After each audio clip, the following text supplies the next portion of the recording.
Welcome to Let's Talk Possibility. This is episode 71 on the 22nd of April 2013. Tonight, we talk to Guy Kawasaki, the author of Ape, author, publisher, entrepreneur. We get into his insights about self-publishing. Thank you for listening.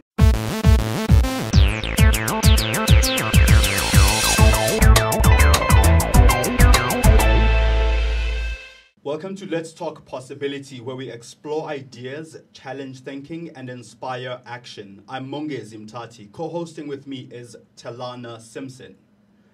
In 2011, Guy Kawasaki's publisher could not deliver on an order of 500 ebooks after he released Enchantment. Guy took to self-publishing his next book entitled What the Plus, in which he shares insights about Google Plus and why it's a better and more sophisticated social network with powerful features as well. In Ape, author, publisher, entrepreneur, which he authored with Shawn Welch, Guy Kawasaki shares the journey of how you can publish your own book, earn more royalties, and build an audience. Guy, you wrote this book that not only explains how to publish a book, but you also come across as encouraging people to write their own books. You even end the book off with, "Thank you. Now go write a book," Guy and Shawn. What do you believe about books that you are encouraging people to write more of them? Well, I think that a book is just a great intellectual challenge. It's probably on many people's bucket lists.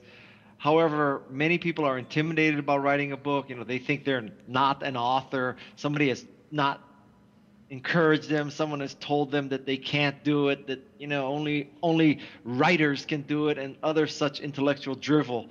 And I think that is just wrong. That we live in an age of the democratization of information. Yes. And we've gone from only pharaohs and the Catholic Church and princes and kings having scribes to Gutenberg printing press to desktop publishing, to where we are today, which means that if you can upload a file to Amazon in 48 hours, you'll be a published author. Now, that's going to create a lot of crappy books, Yes. but I think that's still far better than 6 New York companies deciding who should be published and who should not be published. Yes. So while focusing on the author section, if I can call it that, of the book, before you take to writing, how do you test whether a topic is worth writing a book about or not? A very good question. It's not clear to me that you should test that concept because, well, it depends who you ask. I would say that probably a wife, but not a husband, a wife would be a very good judge of that. But generally speaking, I think if you ask people, should I write a book about something, and they talk you out of it, then you probably didn't believe enough. And so I think great books are written when you don't ask anybody because you have just decided you're going to do it. So I didn't really decide to write What the Plus or Ape because I solicited feedback and people gave me positive feedback. Yes. I just wrote it because I decided to write it and I was going to do it. And I think you can apply this to entrepreneurship in general. Yes. So, imagine, go back, 15 years or whenever it was, and, Larry and Sergey are computer science graduate students at Stanford, and they go around and they ask all the experts, should we create another search engine? And the experts say, well, there's Inc2Me, there's Yahoo, there's Alta Vista, there's all these other things. Why would you want to create another search engine? Just stay at Stanford, get your PhD, and then go work for Yahoo. Don't start Google. Yes. So if you found then something you're passionate about and you've decided you're going to write the book, how do you go about actually getting the title? Because I notice your title is How to Publish a Book, and yet you advocate a lot around self-publishing, and that's not mentioned in your title. Very good question. So in a rare moment of technical insight, I discovered there's part of Google AdWords where you can enter phrases to see how many times a month a phrase is searched for. Mm-hmm. So this helps people write better ad copy and create better ads because you would like to tie in ads to what people are searching for. Duh. So I typed in how to self-publish, and there were about, I think, 150,000 times a month people do that search on Google. And then I typed in how to publish, and 1.5 million people search for that string a month. So it was, a no-brainer that when people are thinking about writing a book, they don't stick the word self in there. They just, go to Google and they ask how to publish a book. Yes. And so I said, what would I rather have come up in, 1.5 million searches or 150,000 searches? Well, it doesn't take a genius to figure out it's better to come up in 1.5 million searches. Yes. That's quite nifty. I mean, one of the other things that you emphasize a lot on in the book, after my reading it, is getting your book professionally edited. And you break it down into 3 parts: developmental editing, content editing, and you emphasize a lot on copy editing. What is the importance of this for someone who is self-publishing? Well, did you say what are the options? No, there's more the importance of copy editing. The importance, yes. Okay, so one of the reasons why there's a stigma for self-publishing is that when you pick up many self-published books, it's full of mistakes, full of typos, misspellings, grammar, all these kinds of issues. Yes. So one of the most obvious signs of self-publishing and the crappiness of self-publishing is poor copy editing. And so you or authors should always hire a professional copy editor. The probability that you're a good writer and a good copy editor is 0. The probability that you're a good copy editor, writer, and cover designer is less than 0. It's negative. So people need to spend money on those 2 things: a professional cover designer and a professional copy editor, if they don't want to look like a self-published piece of crap. And there's a whole section of the book dedicated to how to not look like you're self-published, even though you are self-published. Yeah, because there's a big debate between being going to one of the big publishing houses or self-publishing, because there's also the cons, I suppose, of traditional publishing is that it's seen that they leave you such a small part of the royalties. Yes. You don't have much control over your book and all of that, whereas self-publishing obviously has a bad name for poor quality, and even the stigma that their book wasn't good enough for traditional publishing. Well, that's why I suggest we call this now artisanal publishing as opposed to self-publishing. So rather than trying to reposition self-publishing, I think we should just invent a new genre called artisanal publishing.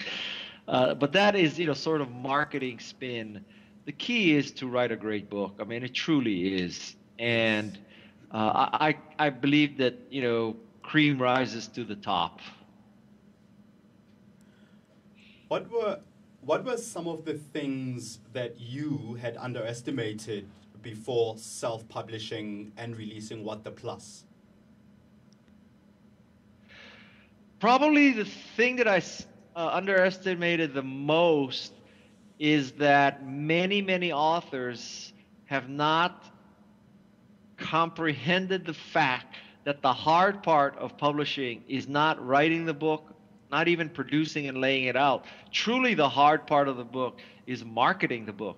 And this is especially true because for a self-publisher, because you are the marketer of your own book. There's not a publicist, there's not a PR team. And I think many authors believe, well, I write a great book and all of a sudden it'll start selling and I don't have to do anything. And nothing could be further from the truth than that. So now you also talk a bit about plan A being going to a traditional publisher, plan B being self-publishing, and plan C as being as building up, being self-publishing, building up credibility, and then having a traditional publisher take on your book. Can you take us a bit through plan C, because that's interesting. I found that to be very interesting because a lot of would-be authors or new authors, like if I were to take to writing a book, I would want to probably go with plan A or B. I would never think of plan C. Well, as just to review, so plan A is the traditional publisher, get an agent, get a publisher, get a large advance, all that kind of stuff. Plan B is to self-publish. Plan C is to self-publish, prove that it's a good book, and then sell the book, or the book gets bought by a traditional publisher. Now, the fundamental assumption here is that, I think there are only two kinds of authors in the world. One kind of author wants a large advance. The other kind of author is a liar. So every author wants, in other words, a large advance. Yes. And so the concept that this is a philosophical debate, that there are choices, is false. I hope that many of the people who are watching this, they are ever in a position where they say, well, see, I have these two choices, and I just don't know what to do. This large publisher has offered me a $5 million advance, but yet I want the control of self-publishing. So 5 million, self-publish. 5 million, self-publish. What should I do? That's a high-quality problem. Let's just say the probability of that happening are very low, and if it does happen to you, take the 5 million. For $5 million bucks, you can deal with a lot of aggravation. So the truth is that for 99.99% of the people, they're not going to have a choice between large advance, self-publish. Their choice is self-publish or never publish. And in that scenario, you self-publish. Okay. There's also another debate around ebooks. I'd always go with the 5 million, just by the way. Yeah, always take. If people remember nothing else from this Skype call or webinar or whatever, just remember, take the 5 million. There's also another debate around ebooks versus paper books. Yes. What are your thoughts around publishing in and around both of them? I think a nonfiction author must publish both. Some nonfiction authors may believe that today they just publish an ebook. I have found that to not be true. For Enchantment, my ebook is outsold by the paper version of Enchantment by a ratio of about 3-to-1. For Ape, now that there's two versions, paper and ebook, the paper version of Ape outsells the ebook version of Ape slightly, but it's definitely always around 50-50. Now, I'm a nonfiction writer. If you are a novelist, I would probably make the case that for a novelist, particularly a first-time novelist, you can stick with ebook and ebook only. The category that ebooks are doing extremely well is adult fiction.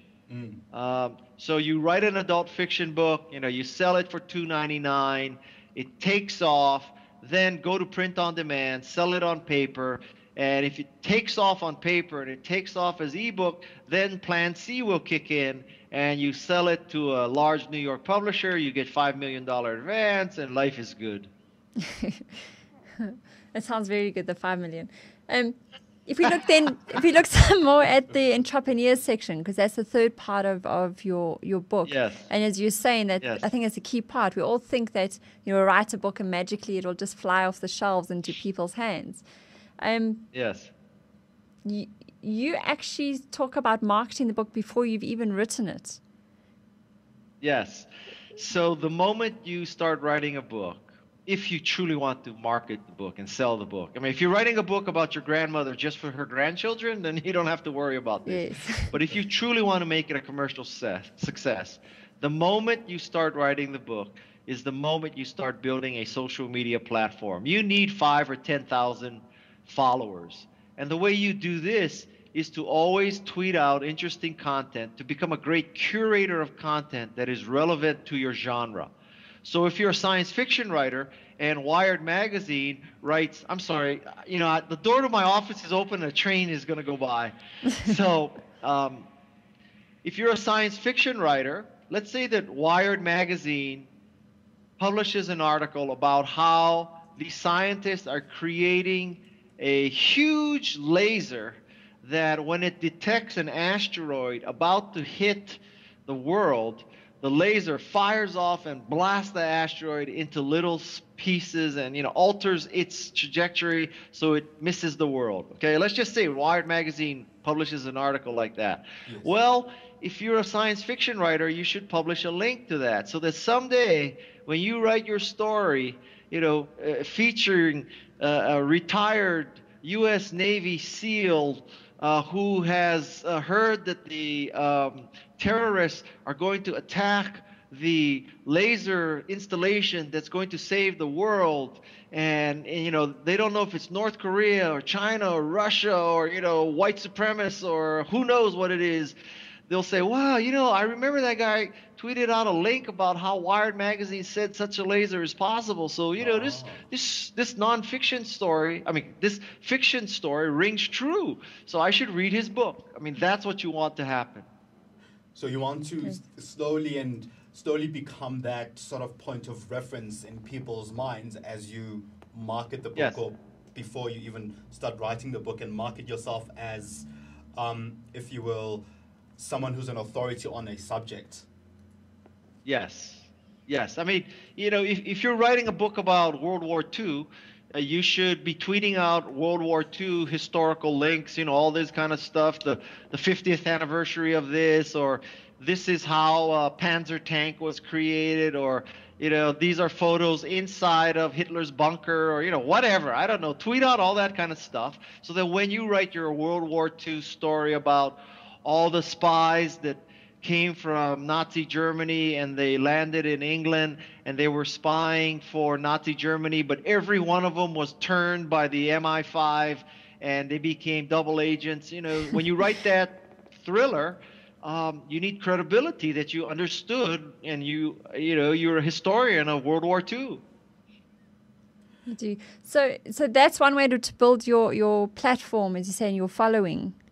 As you're busy writing the book. And then when you've got the book, maybe you can just share like one or two things that you did that got Ape known so well and so quickly. So once you actually got it ready to be, because I know you outline a lot in your book. It's I think it's wonderful how you shared, but yeah. Thank you. By far the most powerful thing I did is that I solicited crowd help. So they helped me with the outline, they helped me with proofing, they helped me with reviewing. So reviewing in their blogs. And so prior to the book going on sale, about 1,500 people had already read the book.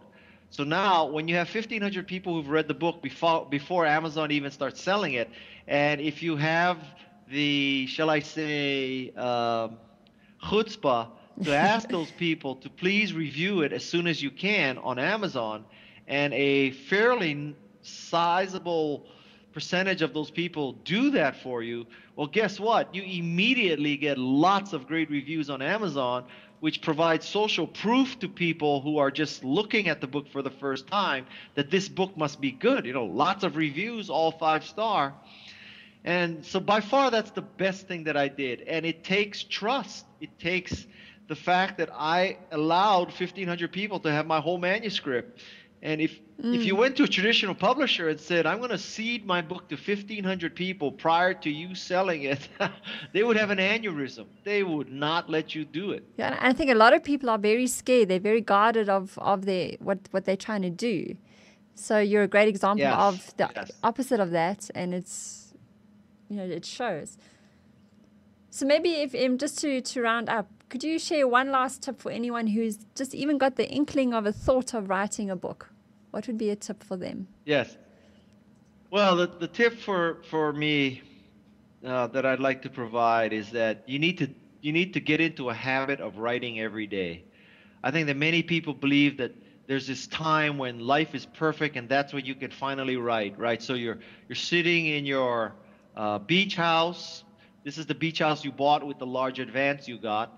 So you take your $5 million, you buy a beach house, you get this stack of special handmade paper, you get your Mont Blanc fountain pen. This is not a Mont Blanc fountain pen, this is a $2 pen because that's the kind of pens I use. So you get your Mont Blanc fountain pen with an 18 karat gold nib, and the kids are asleep, They got straight A's. The house is perfectly neat because you have a nanny and a maid. And so now you have hours to write every day, right? Because life is perfect, and now you can Perfect. write. If you wait for that day to happen, you will never finish your book. You need to write your book even though the kids need tutoring, even though the kids are upstairs fighting, even though your house is a wreck, even though you have other things to do for your day job. You need to still write every single day. Because if you wait for that perfect day, it'll never come and you will never finish your book, and then the world will never be blessed with what you've written. That's a good tip. That's very insightful. Okay. Sure.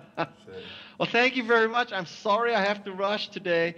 It's okay. If we That's can... just the nature of my life. So if you want to get hold of Guy Kawasaki, you can tweet him at Guy Kawasaki. Otherwise, share your views. Tell us on Facebook what book you want to write and what you think of Ape. Otherwise, next week, we're talking with another author, Elizabeth Whiter, the animal healer, about how animals can not only help themselves to heal, but also help us to heal. But until then, from me, Talana Simpson, and all of us here on Let's Talk Possibility, have a great week and... Go publish those possibilities. Yeah. Bye-bye. Thank you.